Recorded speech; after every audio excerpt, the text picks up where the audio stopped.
Hi മക്കളെ, SSLC ഓണ പരീക്ഷയ്ക്ക് ശേഷം ആദ്യമായിട്ടാണ് മിസ് നിങ്ങളുടെ അടുത്തേക്ക് എത്തുന്നത്. എനിക്കറിയാം ഭൂരിഭാഗം കുട്ടികൾക്കും നമ്മുടെ SSLC ഓണ പരീക്ഷയിലെ കെമിസ്ട്രി വളരെയധികം ബുദ്ധിമുട്ടായിരുന്നു. അപ്പോൾ അതിനെ അനലൈസ് ചെയ്ത് നോക്കിയപ്പോൾ ഒരുപാട് ഫാക്ടേഴ്സ് ഉണ്ട്. തീർച്ചയായിട്ടും പഠിക്കാനുള്ള സമയം എന്ന് പറയുന്നത് വളരെ കുറവായിരുന്നു. പക്ഷെ നമുക്കതൊരു റീസൺ ആയിട്ട് പറയാൻ പറ്റുമോ? കാരണം സ്കൂൾ തുറന്ന് ഇത്രയും നാളും പഠിക്കാൻ നമ്മുടെ മുൻപിൽ ഉണ്ടായിരുന്നു അല്ലേ? അപ്പോൾ എക്സാമിൻ്റെ തലേന്ന് പഠിക്കാൻ സമയം തികയില്ല എന്ന് പറയുന്നത് ഒരിക്കലും ഒരു റീസൺ ആയിട്ട് നമുക്ക് പറയാൻ സാധിക്കില്ല. പിന്നെ മാറിയ ക്വസ്റ്റ്യൻ പേപ്പർ പാറ്റേൺ എന്ന് പറയുന്നത്, നമ്മളൊരു കാര്യം മനസ്സിലാക്കേണ്ടതുണ്ട്. ഇതിലെ ഉത്തരങ്ങൾ ഒരിക്കലും ടഫല്ല, ചോദ്യങ്ങൾ മാത്രമാണ് മാറിയിട്ടുള്ളത്. എന്നാൽ ചോദ്യങ്ങൾ മാറിയിട്ടുള്ളത് എന്തായാലും ആ ടെക്സ്റ്റ് ബുക്കിലെ 2.5 ചാപ്റ്ററിൽ നിന്ന് തന്നെയല്ലേ നമ്മളോട് ചോദ്യങ്ങൾ ചോദിച്ചിട്ടുള്ളത്. അല്ലാണ്ട് സൂര്യന് താഴെയുള്ള എല്ലാത്തിൽ നിന്നും ചോദ്യം ചോദിക്കും എന്നല്ലല്ലോ. സോ ഈ 2.5 ചാപ്റ്റർ പോലും കൃത്യമായിട്ട് നമുക്ക് പഠിക്കാൻ സാധിച്ചിട്ടില്ല എന്നാണ് അതിൻ്റെ അർത്ഥം അല്ലേ? അത് കൃത്യമായിട്ട് പഠിച്ചിട്ടുണ്ട്, നന്നായിട്ട് കോൺസെപ്റ്റ് മനസ്സിലാക്കിയിട്ടുള്ളൊരു വിദ്യാർത്ഥിയാണെങ്കിൽ ഏത് രീതിയിൽ ചോദ്യം ചോദിച്ചാലും എഴുതാൻ സാധിക്കണം. അതിന് തന്നെയല്ലേ നമ്മൾ വിദ്യാഭ്യാസം എന്ന് പറയുന്നത് അല്ലേ? വെറുതെ സർഫസ് ലെവലിൽ മാത്രമല്ല നമ്മൾ ഓരോ ടോപ്പിക്സും പഠിക്കേണ്ടത്. എത്രയും ഡീപ്പായിട്ട് പഠിക്കാൻ സാധിക്കുമോ അത്രയും ഡീപ്പായിട്ട് തന്നെ നമ്മൾ പഠിച്ചു തുടങ്ങണം.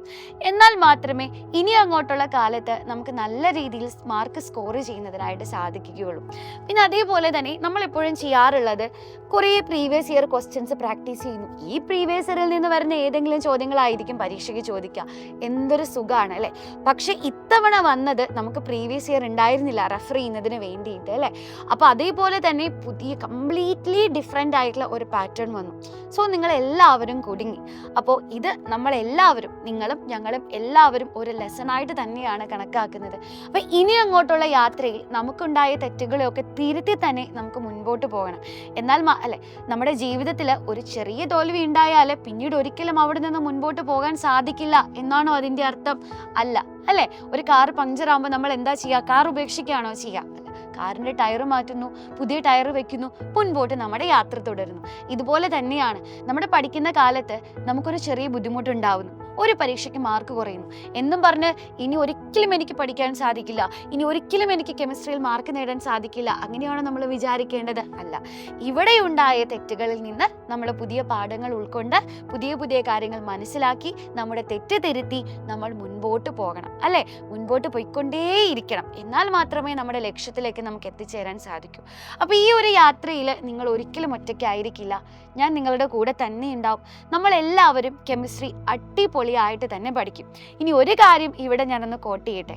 നമ്മുടെ അസ്ത്ര ബാച്ചിലെ മക്കൾ എനിക്ക് തോന്നുന്നു ഏകദേശം ഏപ്രിൽ തന്നെ അവർ ക്ലാസ്സുകൾ സ്റ്റാർട്ട് ചെയ്ത് കാര്യങ്ങൾ പഠിച്ചു തുടങ്ങിയവരാണ്. ഓണപ്പരീക്ഷ എത്തുന്നതിന് മുമ്പ് പലതവണ അവർ മോഡൽ എക്സാമുകൾ എഴുതിയിട്ടുണ്ട്, പിന്നെ പലതവണ റിവൈസ് ചെയ്തിട്ടുണ്ട്. അതുകൊണ്ട് തന്നെ നമ്മുടെ അസ്ത്ര ബാച്ചിലെ കുട്ടികൾക്കൊക്കെ തന്നെയും പരീക്ഷ വളരെ സിമ്പിളായിരുന്നു. അപ്പോൾ ഇനിയും നമ്മുടെ അസ്ത്ര ബാച്ചിലേക്ക് എത്താത്തവരോട് മിസ്സിന് പറയാനുള്ളത്, ഇതുവരെ കഴിഞ്ഞ കാര്യങ്ങളൊക്കെ കഴിഞ്ഞു. ഓക്കെ, ഇനി നമ്മുടെ മുൻപിൽ അടുത്ത പരീക്ഷയുണ്ട്, ക്രിസ്മസ് പരീക്ഷയുണ്ട് അല്ലേ? ഇവിടെ നമ്മളൊന്ന് താഴ്ന്നു പോയെങ്കിൽ മുൻപോട്ട് വന്ന് നമ്മുടെ കഴിവുകളെ പുറത്തേക്കെടുത്ത് അല്ലെ നമ്മളെ പ്രൂവ് ചെയ്യാനുള്ള അടുത്ത അവസരമാണ് ക്രിസ്മസ് പരീക്ഷ എന്ന് പറയുന്നത്. സോ അതിന് നമ്മൾ ഓണം ഈ ഒരു വെക്കേഷനൊക്കെ കഴിഞ്ഞ് അപ്പോൾ തന്നെ പഠിച്ചു തുടങ്ങുക. പരീക്ഷയ്ക്ക് തലേ ദിവസം മാത്രം പഠിക്കുന്നു എന്ന രീതി കംപ്ലീറ്റ് ആയിട്ട് ഒഴിവാക്കുക. അങ്ങനെ നമ്മൾ ഒന്നിച്ച് പഠിച്ച് ഒന്നിച്ച് റിവൈസ് ചെയ്ത് ഒന്നിച്ച് പരമാവധി ചോദ്യങ്ങൾ പ്രാക്ടീസ് ചെയ്ത് ഒന്നിച്ച് മുൻപോട്ട് പോവുകയാണ്. അപ്പോൾ അസ്ത്ര 3.0 ബാച്ചിലേക്കുള്ള അഡ്മിഷൻ ഇവിടെ സ്റ്റാർട്ട് ചെയ്ത് കഴിഞ്ഞിട്ടുണ്ട്. ഇപ്പോൾ നിങ്ങൾ ജോയിൻ ചെയ്യുകയാണെങ്കിൽ 10% ഓണം ഓഫറോട് കൂടി തന്നെ നമ്മുടെ അസ്ത്ര ബാച്ചിലേക്ക് നിങ്ങൾക്ക് ജോയിൻ ചെയ്യാൻ സാധിക്കും. അപ്പോൾ ഇനിയും ഒട്ടും തന്നെ സമയം വൈകിക്കേണ്ട. ഓൾറെഡി നമ്മൾ ഒരുപാട് ലേറ്റായി കഴിഞ്ഞിട്ടുണ്ട്. സോ ഇപ്പോൾ നമ്മൾ അസ്ത്ര ബാച്ചിൽ നമ്മുടെ 4th ചാപ്റ്റർ സ്റ്റാർട്ട് ചെയ്യുകയാണ്, ഗ്യാസ് ലോസ്. അതിൻ്റെ തുടക്കം മുതൽ തന്നെ നിങ്ങൾ എല്ലാവരും നമ്മുടെ ഒപ്പം ഉണ്ടാവണം. നമ്മൾ ഒന്നിച്ച് പഠിച്ച് കെമിസ്ട്രിയെ നേരിടും. സോ പഠിക്കാൻ റെഡി ആയിട്ടുള്ളവരെല്ലാം അടുത്ത കെമിസ്ട്രി പരീക്ഷയിൽ ഞാൻ 40ൽ 40 മാർക്ക് മേടിക്കും എന്ന് ഇപ്പോൾ ഈ നിമിഷം തന്നെ സ്വയമേ തീരുമാനമെടുക്കുക. എന്നിട്ട് നമ്മൾ ഒന്നിച്ചങ്ങോട്ട് പണിയെടുക്കാൻ പോവുകയാണ്, ഒന്നിച്ചങ്ങോട്ട് പഠിക്കാൻ പോവുകയാണ്. എല്ലാവർക്കും ഓൾ ദി ബെസ്റ്റ്.